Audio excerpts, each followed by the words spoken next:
Friends ఎలా ఉన్నారండి? బాగున్నారా? పరమానందయ్య గారు గుర్తున్నారా అండి? ఆయన శిష్యుల గురించి ఒక స్టోరీ చెప్తానండి, వినండి. పరమానందయ్యకు 12 మంది శిష్యులు. ఒకరోజు ఆ శిష్యులందరూ పక్క ఊరికి పోవలసి వచ్చింది. తిరుగు ప్రయాణం అయ్యేసరికి చాలా చీకటి పడ్డది. ఆ ప్రయాణంలో ఒక వాగును దాటాల్సి వచ్చిందండి. శిష్యులందరికీ వాగును చూడగానే భయమైంది. ఎట్లా దాటాలి అని కాలుగాలిన పిల్లుల్లా అటు ఇటు తిరగసాగారు. వారిలో ఒక శిష్యుడు, ఒరేయ్, ఇప్పుడు రాత్రి అయింది కదా, వాగు దినమంతా ప్రవహించి అలసిపోయి ఉంటుంది. అది నిద్రపోయే సమయం చూసి మనం దాటుదాం అన్నాడు.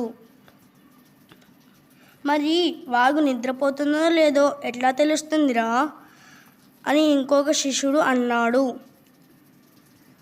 ఓహో, అదెంత పని, నేను చిటికలో కనిపెడతా చూడు అని వాగు దగ్గరికి వెళ్ళాడు ఒక శిష్యుడు. పారుతున్న వాగు నిద్రపోతుందో లేదో ఆ శిష్యునికి తెలియలేదు. మండుతున్న కట్టెను ఒకదానిని తీసుకొని వాగులో ముంచాడు. సుయ్యమని చప్పుడు వచ్చి ఆ కట్టె ఆరిపోయింది. ఆ చప్పుడుకు వాడికి భయమైంది.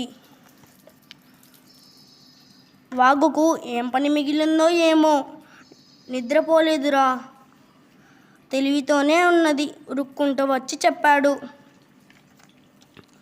మిగతా స్టోరీ తర్వాత చెప్తానండి. Bye friends, bye bye.